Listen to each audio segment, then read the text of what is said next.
अस्सलाम ओ अलैकुम व रहमतुल्लाहि व बरकातुहू। दोस्तों, मैं हूं ज़ैन और आप देख रहे हैं आपका अपना चैनल माई मुस्लिम स्पोर्ट। आज की हमारी वीडियो का टॉपिक है इल्म के हसूल का वजीफा, यानी जो शख्स ये चाहता हो कि उसके इल्म में इजाफा हो जाए और जिस किसी बच्चे को सबक याद ना होता हो, यानी पढ़ाई में मुश्किल दरपेश हो, तो हमारा आज का वजीफा खास आपके लिए है। ये वजीफा निहायत ही आसान, पावरफुल और मुजर्रब है। इस वजीफे की बरकत से, मेरे रब के फजल से हमारे इल्म में इजाफा हो जाएगा। आपने यकीने कामिल के साथ अल्लाह पाक की रहमत से बाउमीद होकर इस अमल को कर लेना है। इंशाअल्लाह हमें हमारे मर्ज से शिफा मिलेगी और अल्लाह ताला हमारे इल्म में इजाफा फरमाएगा। तो आइए दोस्तों, चलते हैं अपने आज के आसान पावरफुल वजीफे की तरफ। वजीफे से पहले एक बात आपकी खिदमत में अर्ज करता चलूं कि अगर अभी तक आपने आपका अपना channel my Muslim sport subscribe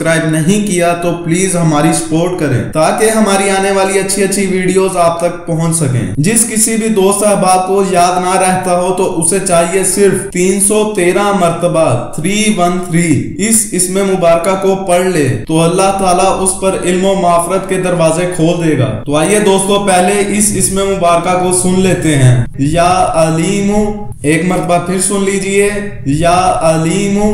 हमने 313 मरतबा अल्लाह पाक के इस मुबारक नाम को पढ़ लेना है, लेकिन अव्वल और आखिर कम से कम 3 मरतबा मेरे और आपके प्यारे आका मदीने वाले मुस्तफा सल्लल्लाहु अलैहि वसल्लम पर दुरूद पाक भी पढ़ना है। इंशाअल्लाह इस वजीफे की बरकत से और मेरे रब के फजल से हमारे इल्म में इजाफा हो जाएगा। तो दोस्तों, अब बात करते हैं इस वजीफे की मुद्दत की कि हमने कब और कितने दिन इस अमल को करना है। तो हम दिन में किसी भी टाइम इस अमल को कर सकते हैं और जब तक हमें हमारे मर्ज से निजात ना मिल जाए तब तक हमने इस अमल को जारी रखना है। तो दोस्तों, ये था हमारा आज का आसान और पावरफुल वजीफा। उम्मीद करते हैं आपको पसंद आया होगा। आज के लिए इतना ही। अगली वीडियो तक के लिए इजाजत चाहते हैं। अल्लाह हाफिज।